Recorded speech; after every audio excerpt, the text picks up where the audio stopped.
out here. Welcome, ladies and gentlemen, and Merry Christmas. Welcome to the Fitness Center for Creative Arts. My name is Ian McKenzie. I'm the Executive Director and your host for the day, and we are excited to have you here. For Santa Claus is coming to town. We've been checking the list twice, for some of you 3 or 4 times. Cash and credit cards are taken. So we'll get you taken care of this Christmas. We appreciate everybody coming out today. We would like to thank the City of Hamilton, Arts Wave in Cincinnati, the Ohio Arts Council, and the Hamilton Community Foundation for their ongoing support of the Fitness Center and the arts in Hamilton. Thank you. Absolutely. To our series sponsor, Kathy Klink, thank you so much for your incredible support of us and things like 17 Strong in this city. Thank you for supporting this series. It's been fantastic. To our media partners at TV Hamilton, thank you so much for covering this and getting us live on the interwebs and then on YouTube afterwards. We really appreciate that. Absolutely fantastic. And did we all enjoy our Christmas lunch? Oh, yes. Ladies and gentlemen, 2 women in a kitchen. Please put your hands together for them. We appreciate everything they do for us. It's absolutely outstanding. I would like to say, as a big plug coming up very soon, on the 31st of December, we have New Year's Eve, which happens every year on the 31st of December. But we are going to have a party here in the ballroom and around the fitness center. We'll have a 9-piece band up here on stage. 2 women in a kitchen are doing a 3-course meal and breakfast. We will have a bar, we will have booze, we'll have trinkets, and we will have a party here, all inclusive here on the 31st. So we'd love for you to be here. Still lots going on at the fitness center. We have our Motown Christmas this Saturday night, but I have to tell you, if you ticket, we are completely sold out. So we're excited about that. So much going on, so make sure you get your tickets for next year, going all the way through to May in our season, but lots of fantastic things coming up here at the Fitness Center in beautiful downtown Hamilton, Ohio. So a couple of years ago, we really wanted to start concentrating on our Christmas programming. And as you know, we have our Fit and Family Fridays, we have our fantastic show down in the theater, and we have some other events going on. But we really wanted to tie in our Christmas theme here for Celebrating Self. And as you know, last year we were down in the theater with our fabulous friends from the Hormans, who do that incredible lighting work. If you've been out to see them out in Liberty Township this year, they get bigger and bigger. But the thing we really wanted to get an insight into was the big man, the man in this red suit. So after a little digging around, I was able to find an incredible group called the Buckeye Santas, and they are amazing, and they've been going for a good few years, but you're going to hear all about that. But the ability to meet Brian and his team and chat with him on the phone was just, it was like talking to Santa Claus. I said to Mark, I said, have you called Santa yet? Because I had to do an interview for the blog. And then I called the Journal News. I'm like, have you called Santa yet? Because it's something quite magical. But as I was saying to Brian, the big part of what we do for Celebrating Self is that little peek behind the curtain, to find that something that we see every single day, and of course every single year for all of our lives we've seen Santa Claus out there. But to take a peek behind the beautiful red velvet suit here is something pretty special. So I'm very pleased to welcome today Mr. Brian Miller, the president of the Buckeye Santas.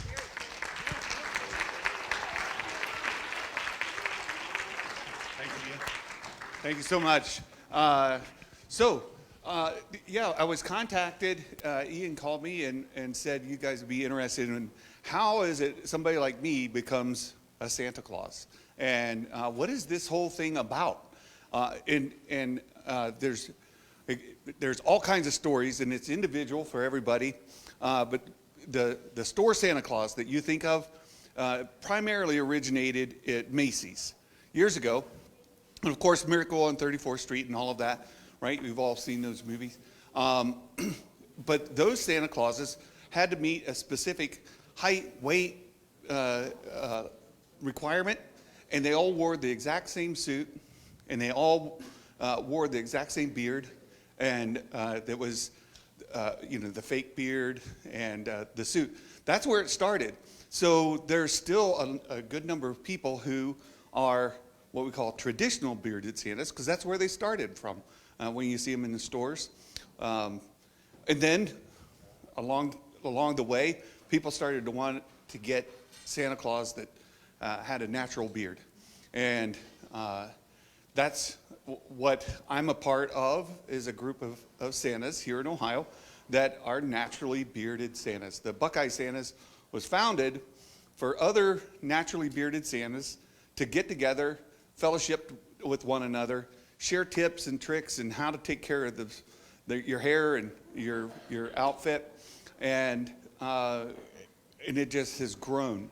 And the Santa community, or the Christmas community now, is we have over 150 members of the Buckeye Santas, and that's just members. We know plenty of others who are involved, but we have Santas, Mrs. Clauses. We've got Santa's helpers, like photographers, set people who work with Santas, that kind of thing. So just last year, I was given the privilege of being elected president of the Buckeye Santas. So I became a Santa in 2016, just a few years ago, and I've been elected to my second term this coming year. So a little bit more about me. When I was in my 40s, my hair started turning salt and pepper. I'm naturally brown hair, and it started salt and pepper, and then it got really sparse, right? Like the forest didn't have many trees left, and so my wife just buzzed that off, and we don't pretend anymore, right? There's nothing there. So I kept a beard, but it was salt and pepper, and my oldest daughter enrolled at Ohio State University. We dropped right. We dropped her off in August to the dorms, and when I picked her up at Christmas break, my beard had turned primarily white. It went from like 50-50 to like 80-20, just in like 2-3 months. And she looks at me when I picked her up. She goes, "Holy smokes, Dad, what happened?" And I was like, "Oh!" And she said, "You look." Yeah, she said, "You look a lot like Santa Claus." And I had never considered being a Santa Claus, ever.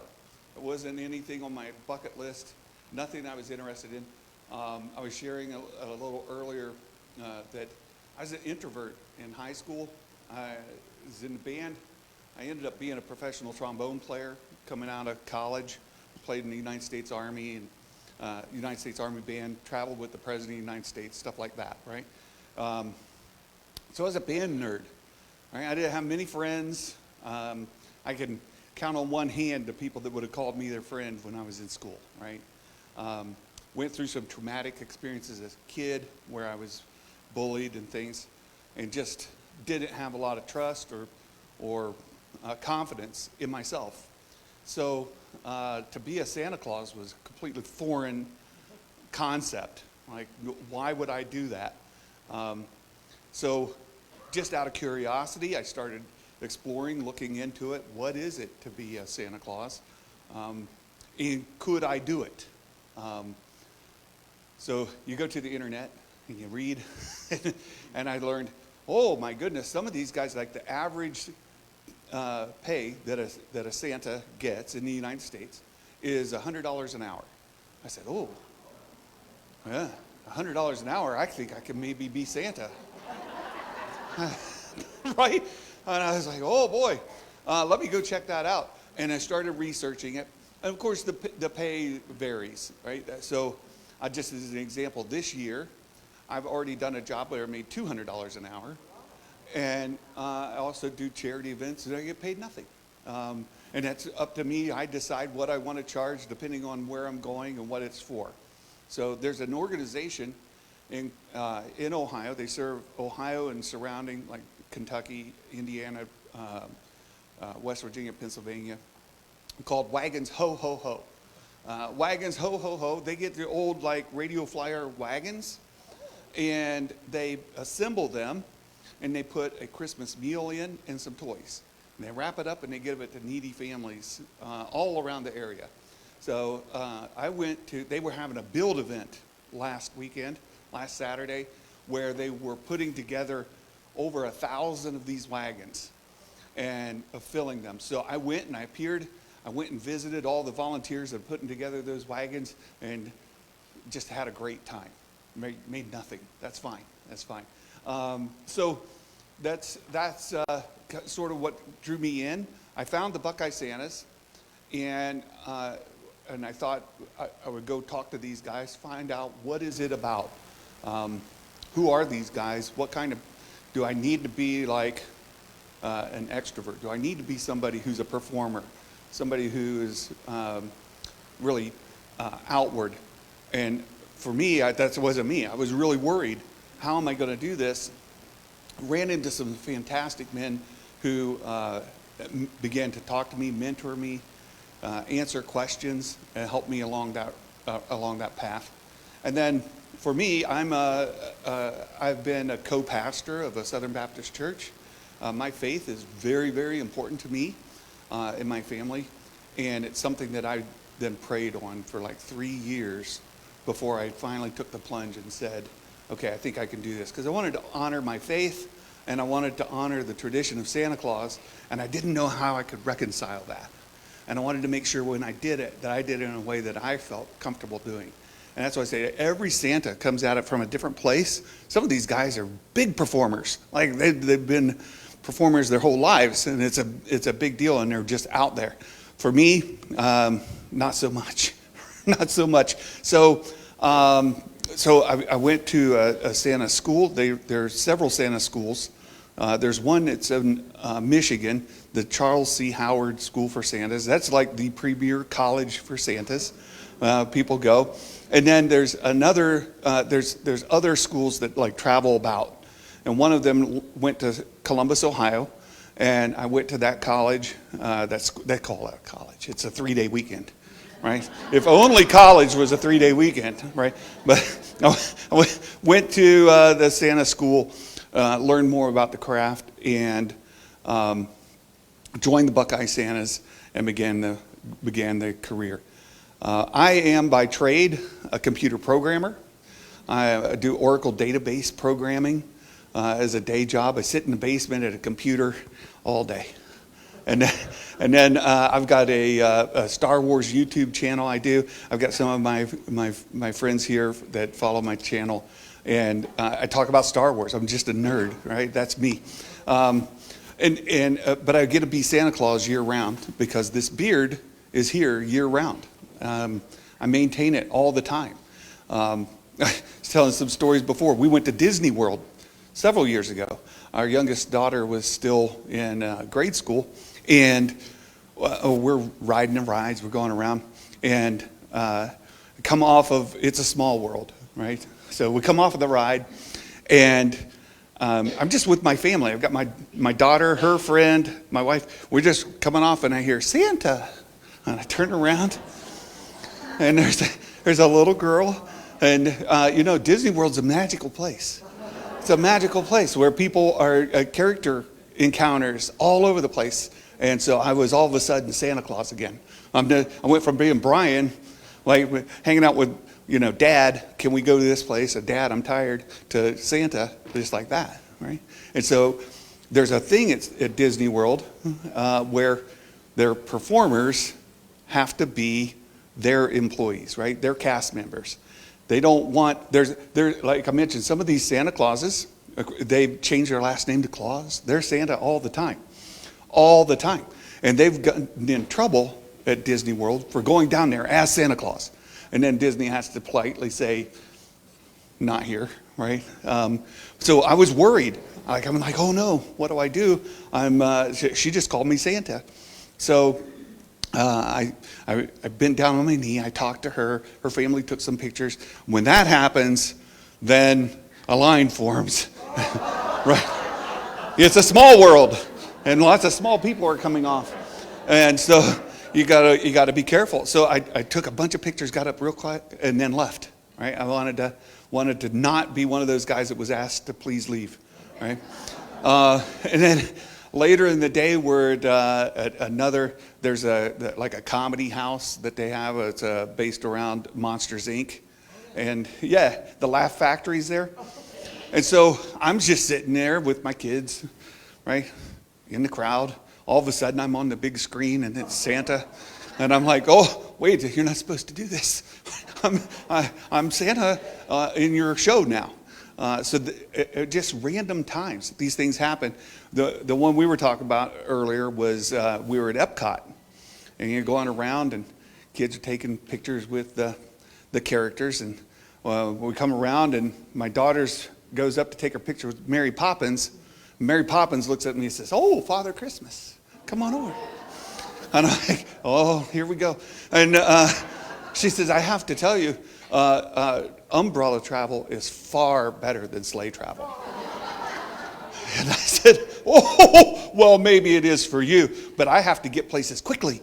I can't just be floating about, right?" Like, so you have to be ready to respond as Santa, because I look like what I look like, and I look like this all the time. Whether I'm wearing red or a gold vest or a T-shirt, it can happen anytime. Bob Evans, Walmart, it's random times. So part of why people go to Santa schools is to learn how to respond to these kind of things that happen. Not only like offset, but what do you do when you are Santa and you're answering kids' questions? There's lots of things that you don't think about. I didn't think about. Things that you're prepared for, things that you're not prepared for. And what do you do when some of these things happen? And you can go from very, very high highs to very low lows very quickly, sometimes at the same time. And as I shared in the interview I did for this today, I had the opportunity to step into the Polaris Mall in Columbus for a Santa who was sick. And so they called me, "Hey, Brian, would you come and be Santa?" I said, "Yeah, you're going to have to pay more because you want me today." All right? Supply, demand. We're going to learn an economics lesson right now. So they said, "Sure, we'll pay whatever. Come on down." And so went on down, and I was sitting in the mall, and a lady in a wheelchair comes around, and she's got the oxygen tank and all of that, and she comes around, and her grown children that look like all of us were with her, and looking for a kid. There's no kid, and she wheels up, and I'm like, "Oh, we're going to visit." And we visit, and she shared that Santa, I've never had my picture taken with Santa in my whole life. When I was a little girl, my parents didn't believe in celebrating Christmas. And she was a member of a very fundamental kind of Baptist belief system, and she married into that as well, and they never celebrated Christmas. But like her friends in school, the friends she knew, they took pictures with Santa, and come to find out, this is her bucket list. She only had a couple months to live. She had terminal cancer, and she wanted to get a picture with Santa before she died. So she comes up, right? So I'm Brian, right? I meet this lady, and she's dying of cancer. She wants a picture with Santa. How do you respond to that as a person dealing with those emotions? She was just a lovely person. We had a wonderful visit, right? We're just laughing, we're visiting. I look up, her children are weeping. I'm like, stop. Like, I'll be doing that too, right? You keep doing that. I can't deal with that kind of emotion. So very, very high, right? I'm getting to visit with this lovely lady. At the same time, understanding what she's going through and her family's going through. And I get to be a part of their family memories now for generations. How cool is that, right? It's pretty cool, pretty powerful, right? Really, really powerful. My first year as a Santa, a friend of the family, she had a baby that was not going to live. And she already had another daughter who was about 4 years old. And she had a really rough pregnancy. She was in University Hospital at Ohio State in Columbus. And she wanted a family picture with Santa with her daughter before she passed.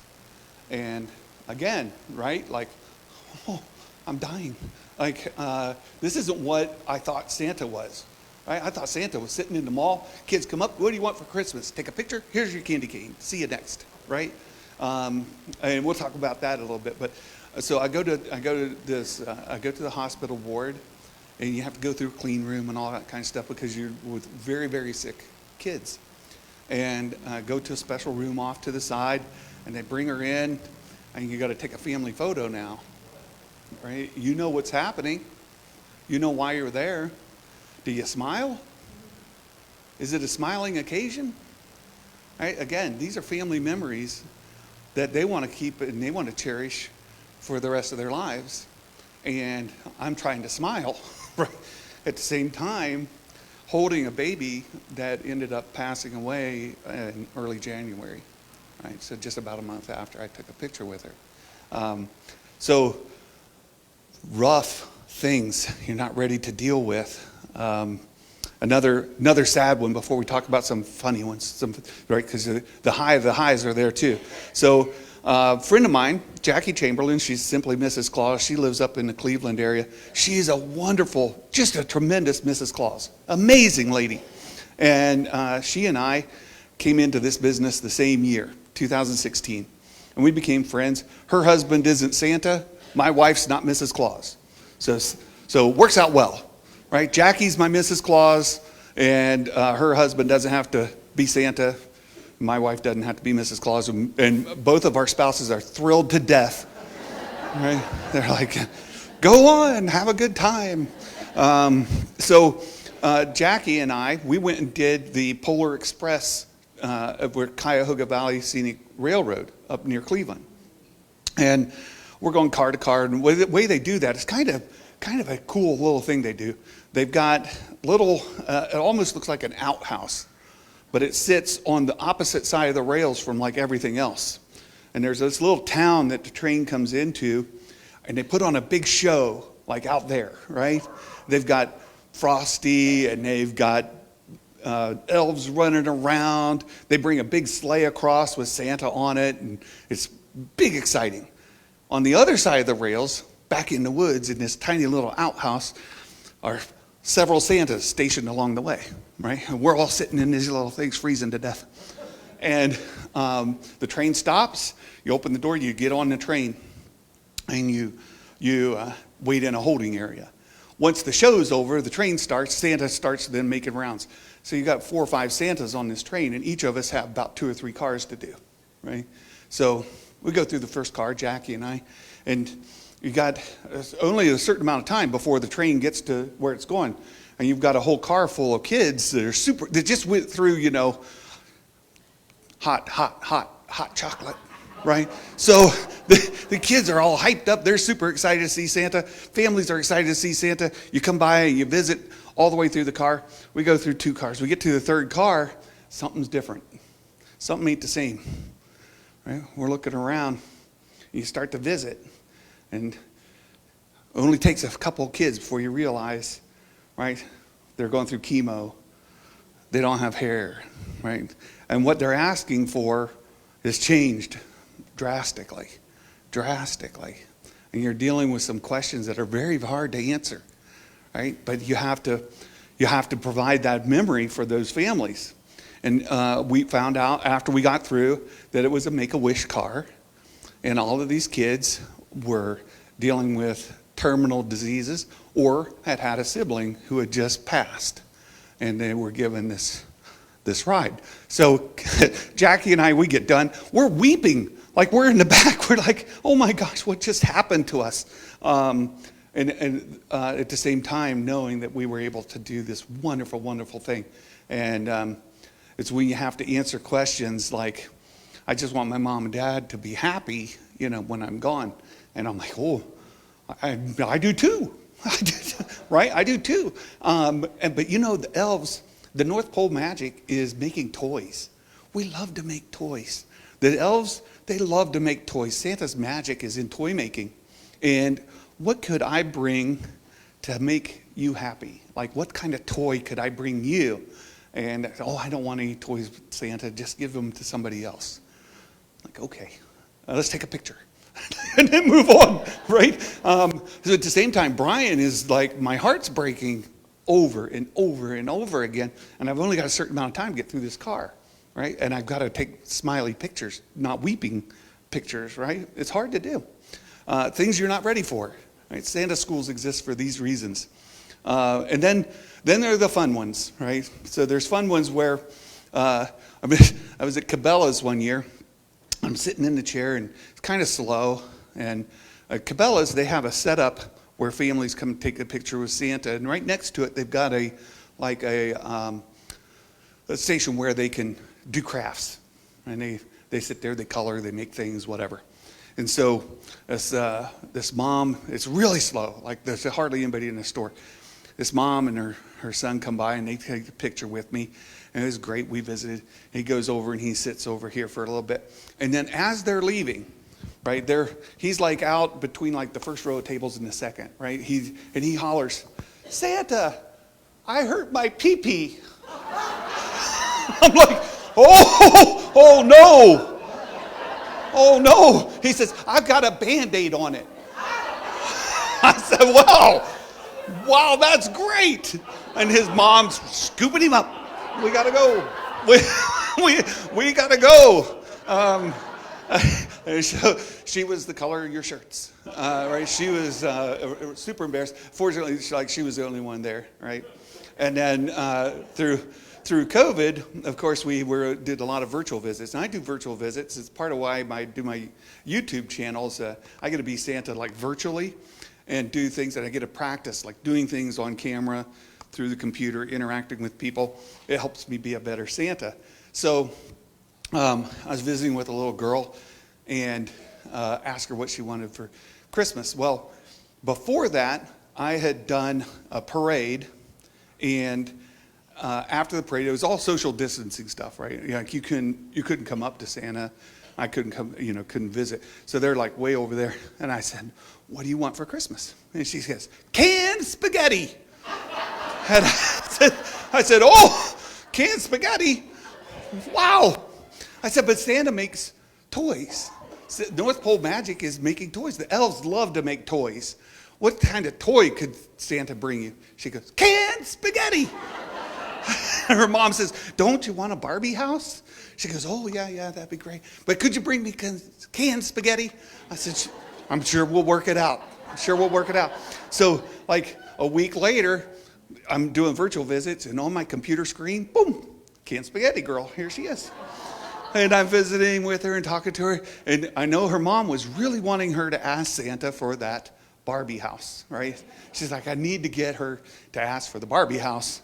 And so, "What do you want for Christmas?" She said, "Exactly." Exactly. So that happened. I was at IKEA one year, and kids are coming by, and a kid comes up and asks for a Venus flytrap. Venus flytrap? That's odd. Never been asked for a Venus flytrap before. What's that about? So we say, North Pole Magic is making toys. The elves love to make toys. They don't make plants, and they don't make dogs and cats and horses and unicorns. They make toys. What could I bring you as a toy? And they have to think about it. I don't know, Santa. Nothing. I'm like, okay.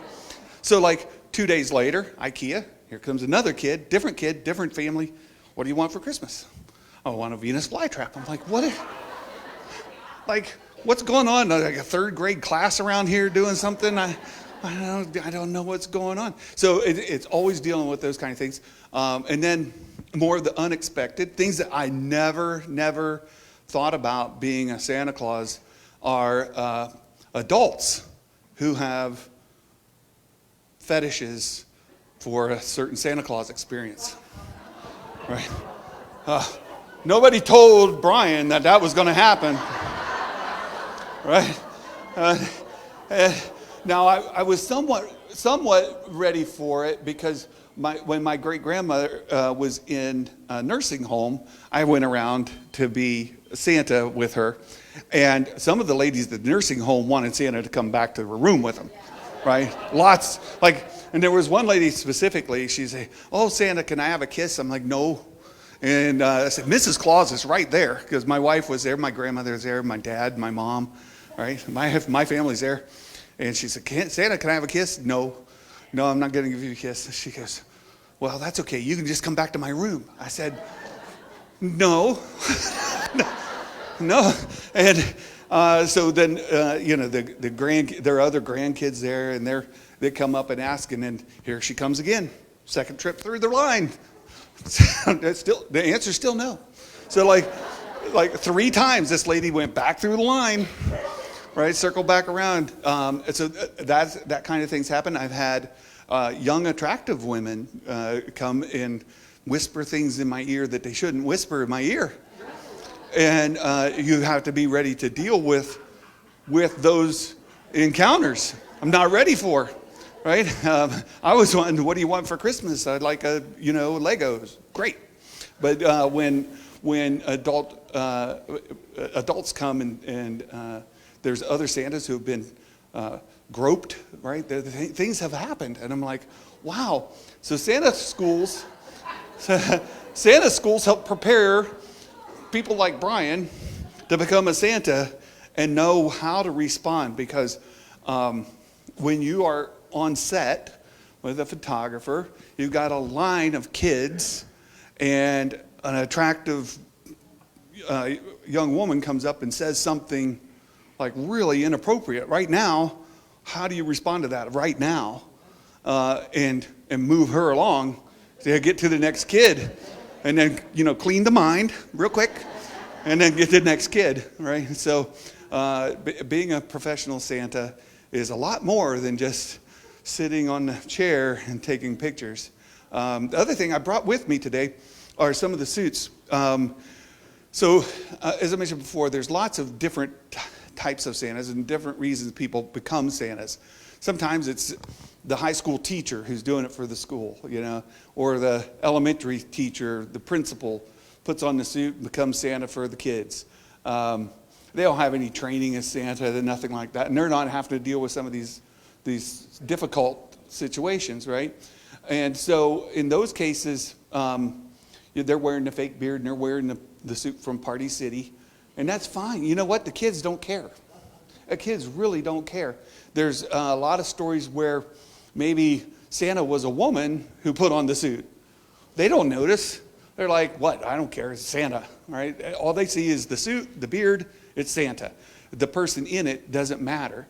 The reason people do what I do is because we're wanting to invest to try to keep that belief, to try to keep the faith alive a little bit longer, add another season to those kiddos, right? And to have the families want to come back and get pictures again and again. And something distinct about that Santa. That Santa is the real Santa. And so my very first suit is this one here. This one I bought in 2016. This is like an off-the-rack kind of suit. It's called a Halco, H-A-L-C-O. You can buy these. They're somewhat expensive. They're quality suits, for sure. They're hot. Oh my goodness, so hot. You're dying because they're lined, they're insulated, and they're heavy. And then you're sweating like crazy. And I was like, that suit is terrible. I can't stand it. But it looks fine. Right? My first year as Santa, I got lots of great compliments on it. And then I found the company that started making those Santa suits for Macy's years ago. It's Santa and Company up in Michigan. They made Santa suits for every Macy's across the whole country. And they're still in business today. And they make custom suits for Santas. And that's sort of what I'm wearing today, right? These pants, this coat. This is the old Coca-Cola style. So Coca-Cola kind of made Santa popular. Notice it doesn't have the fur down the front. It's got the buttons. And this coat, with what I have on now, is more or less the Coca-Cola Santa. The boots are a little bit different. If you really look, Coca-Cola Santa has brown boots that fold over on top. They also don't have the fur. I don't wear the fur on my boots. But some Santas prefer it. And some families, they want the traditional Santa look with that fur coming down the front. And so you have to think about that. One way I get around that is with this really expensive robe, right? Like this robe is $800 by itself, right? So this is custom made up in Michigan, and we don't hold that against them, but it's, this robe is designed so that I can take the sleeves off and and put on the coat, put on the belt, and then put the robe over top. And then you get that look that's a traditional Santa with the belt, and then you get this white coming down the front. It's glorious. It looks beautiful, beautiful. But this is, I'll put it on for you. Just a moment. I can't do that and hold the mic. But I'll do that as you guys start to queue up for questions. I'll switch over. And I've got my friends here dying for me to put on the whole suit as well. So I'll do that. So that suit, just the suit, is a little over $1,200, right, for the pants, the coat, and the robe. I have an actual, my belt that I keep is an actual leather 4-inch thick piece of, right? This isn't just like synthetic, whatever, right? This is a big leather belt with an actual brass buckle, right? So again, it's some investment there. And then I keep these with me as well all the time. Right? you have to have sleigh bells. And these are steel sleigh bells. So it helps again when you give these to the kids to see what actual sleigh bells are like. That's super exciting, right? And wow, those are real. Well, yeah, they're real, right? So that's what I'm trying to do. I'm trying to extend the faith and let them believe just a little bit longer, right? So I think we can let you guys ask some questions. I'll go about the process of putting this on as you ask questions, and then we'll see where the conversation goes. All right? Ian's running for the mic. There we go. We have some questions for Santa Claus. Everybody's in awe. Naughty and nice list over here. Okay, coming over. Here we go. Have you ever had the children pull on your beard and? Great question. That's a great question, and I've got an awesome answer for it too. Of course they do, right? Of course. So a lot of kids want to pull just to see if it's real. Like, are you real? There's two cases that I have found to be extremely painful. The most painful are the little babies that when anything gets in their fingers, like this happens, and then extracting the baby from the hair is a process. And many kids leave with DNA, right? Like they leave and like it extracts hair. But one of the funniest one happened, and I went to a play in Mount Vernon, Ohio, and was for special needs adults. So many of them severe cases of autism, retardation, that kind of thing. And this like 28-year-old man, right, physically wanted to pull Santa's beard because he's like 4, right? And he was super excited to see Santa. He was so, I love interacting with those kids. And he wanted to pull Santa's beard. I said, okay, not a good idea, right? 28-year-old man pulls, right? I'm like, ooh, because he pulled all the way down. My head went with it. So yes, they do pull.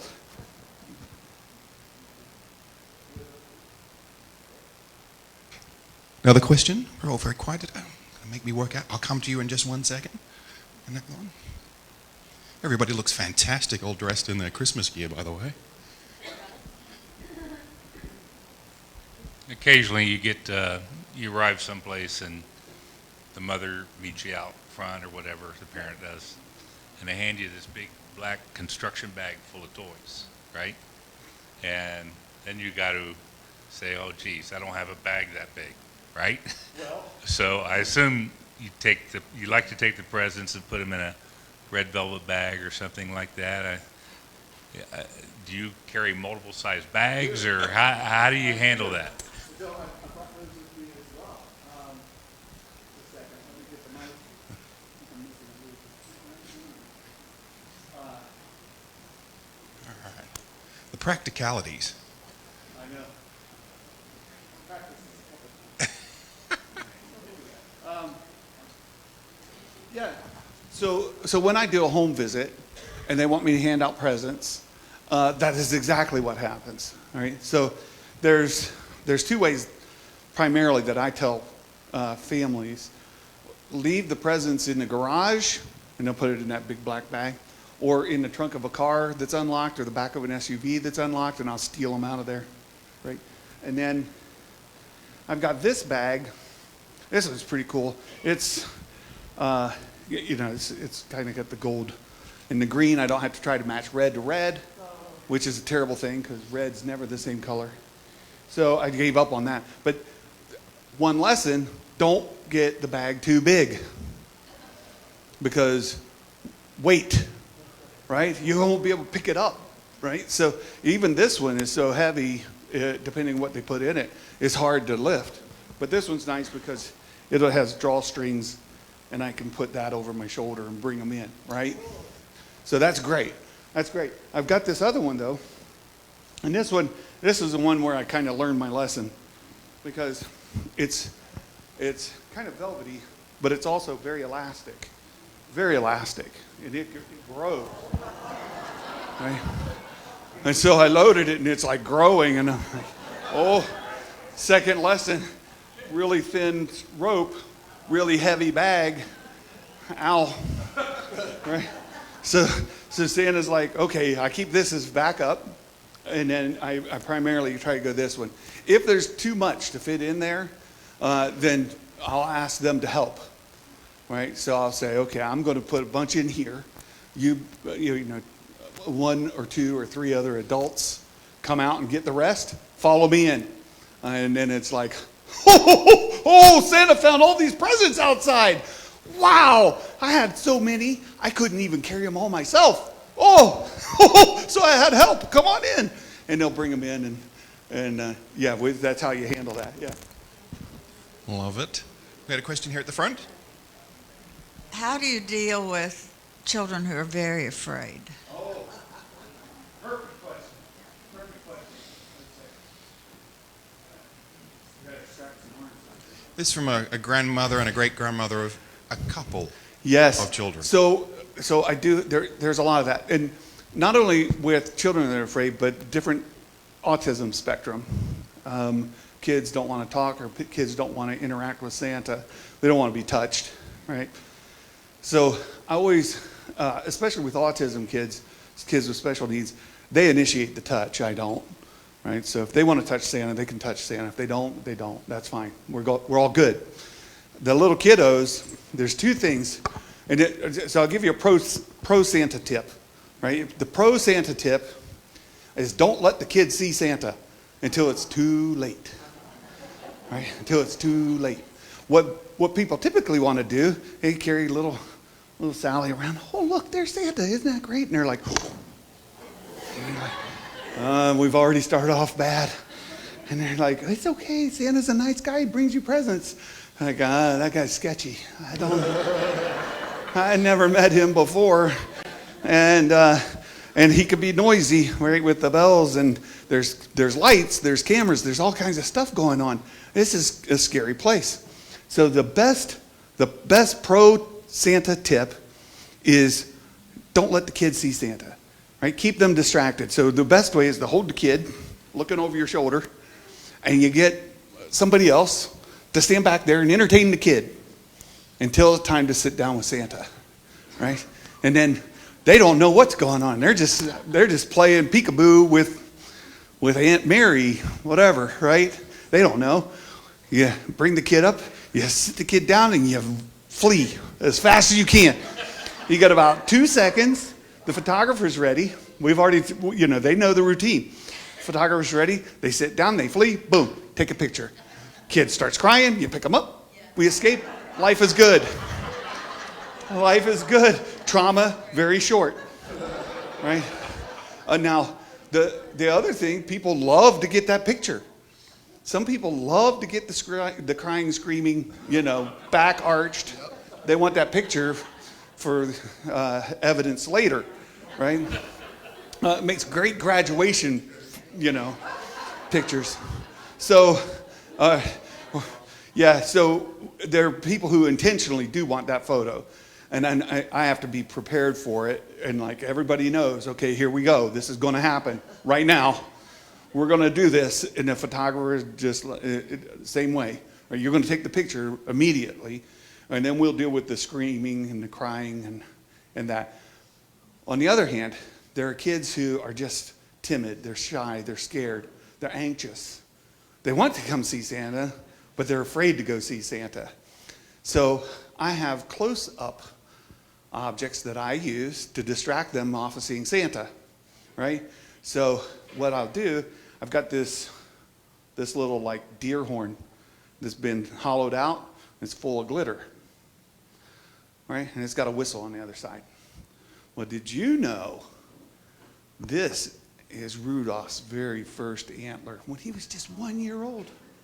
He was just a tiny little baby reindeer. You like Rudolph, don't you? Yeah, isn't that cool? And now I'm putting it away from me, right? Isn't that cool? Look at that. That's amazing. Do you know what's in there? Oh, some of the magic flying powder. Oh, that's how the reindeer fly, isn't it? Wow, would you like to see the magic flying powder? Oh, yeah. And Ian's over there. Can I see? I'm like, yeah.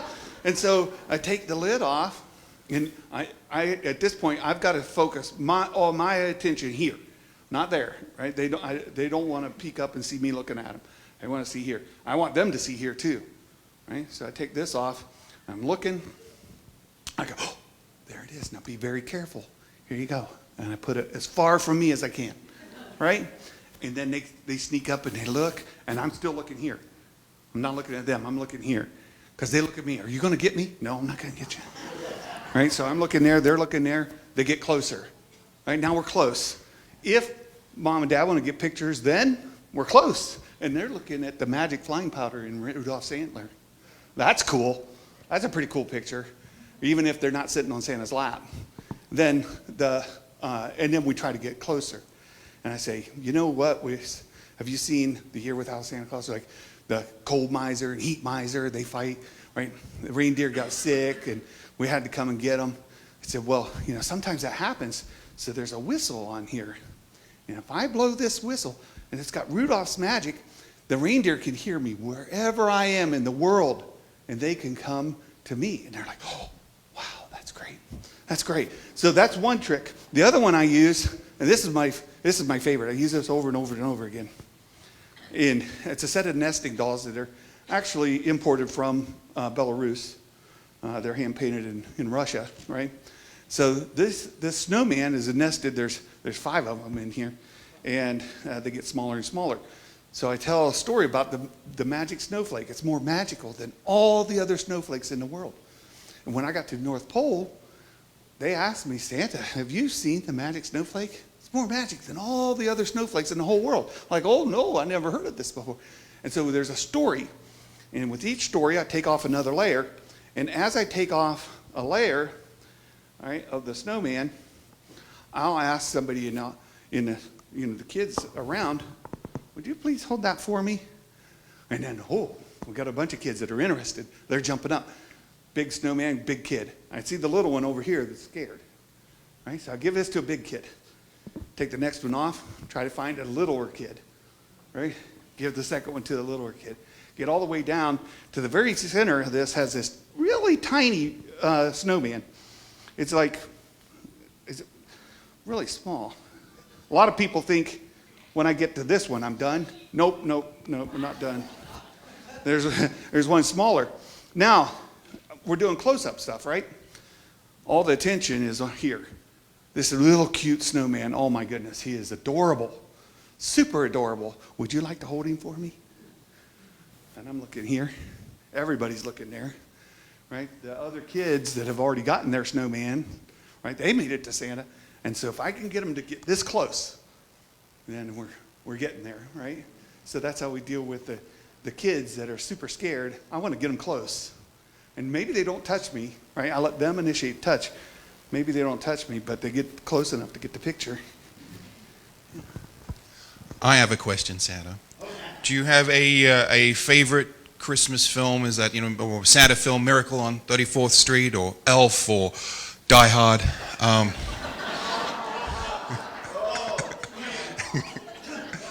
Rogue One. But is there a favorite Santa, cinematic or popular culture Santa Claus that? And is this what when the Buckeye Santas are sitting around and regaling the day? Is there a favorite amongst the Santa fraternity? Most Santa's Miracle on 34th Street is going to be their favorite. The vast majority. Miracle on 34th Street. Elf is my personal favorite. My family's personal favorite. But I'll tell you, the Santa Claus with Tim Allen answers so many questions, right, for families. Like, Santa, we don't have a chimney. How do you get? Well, it's in the movie, right? And I didn't look like this morning. I shaved. Like all of a sudden, it just grew back. Right? When you put on the coat, you become Santa. And so that was that magic is also part of it. Yeah. Do we have some other? Those are my favorite. Got some other questions out there? One out here? Oh.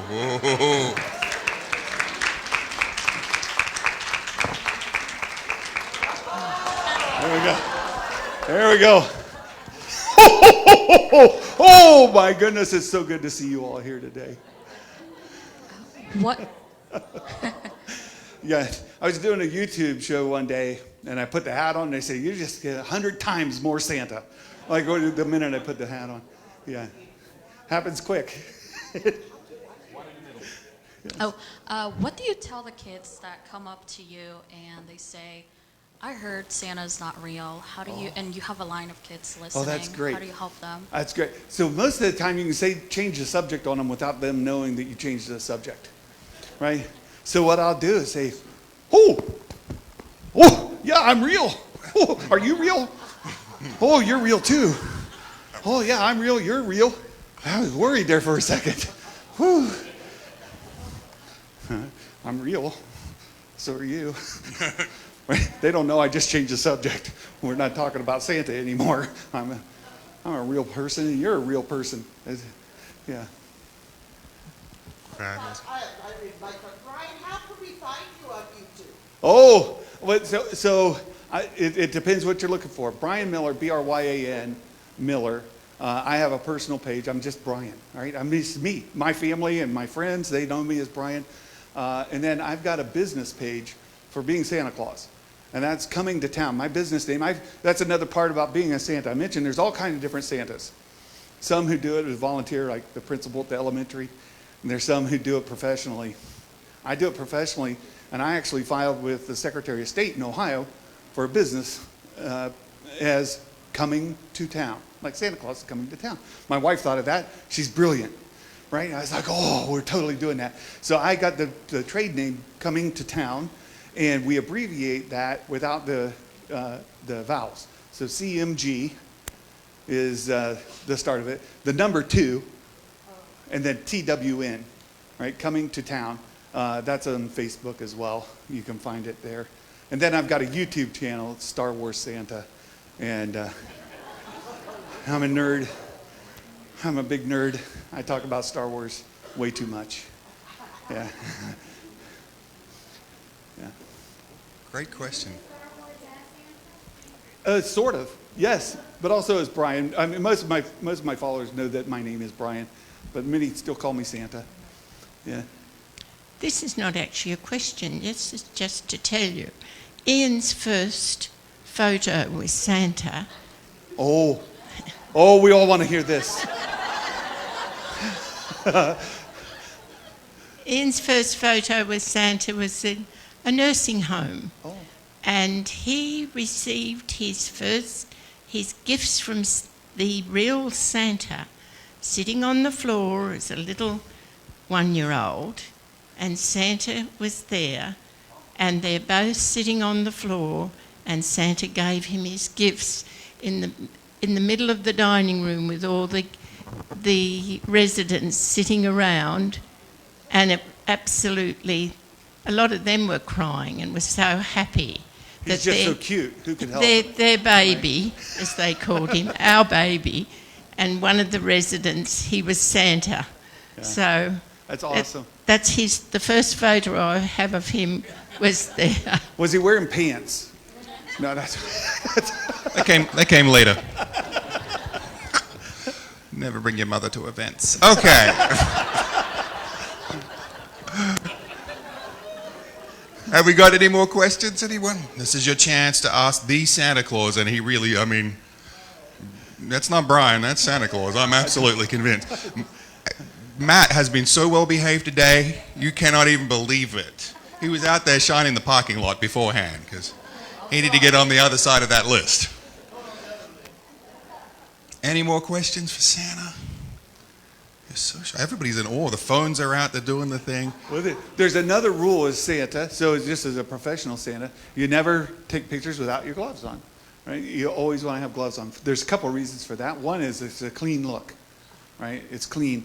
And when you get the kid with the green goo coming out, you can take these off and put new ones on, right? So you could do that. The other thing, it raises visibility.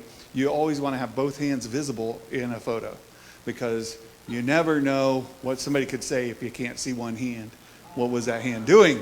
Where was it? So the rule is you have to have both hands visible at all times, and gloves all the time. Just another interesting tidbit is I carry a $2 million liability policy as a professional Santa for any legal reasons if that were to come up. The other is that I get a nationwide FBI background check every year. And so I can provide that to my clients who hire me to say, here's my background check and my insurance. Most businesses require it. That's true. Yeah. Well, Santa, you have been amazing, enlightening, and delightful. Ladies and gentlemen, Santa Claus, Mr. Brian Miller. Thank you so much. We're going to give Santa a hug. Absolutely fantastic. We really appreciate it. What a wonderful part of our Christmas experience here at the Fitness Center. As you go down, our bake sale, all our bake sale items are things that are made here at the Fitness Center by artists or by instructors or by students are for sale. But we've taken things out of the cabinets and things are laid out on the table out there. So if you'd like to grab a handmade, artist-made, locally made Christmas gift as you go through, that is downstairs in the foyer. Obviously, you can come in anytime and see anything in our collection. That's the photo we want. Just gonna over here now. But we really appreciate everybody coming out today. Don't forget, next month, which is next year, our good friends from 80 Acres here locally, International Corporation, which is based out of here in Hamilton, Ohio, are going to come and tell us how we can grow with just 80 acres indoor farming. And you see their beautiful produce. So that's going to be here. Tisha Livingston will be here. Of course, our fantastic New Year's Eve event. Our gallery's open. Ladies and gentlemen, if we don't see you again before, have a wonderful Merry Christmas and a Happy New Year. We look forward to seeing you again at the Fitness Center very soon. Thank you.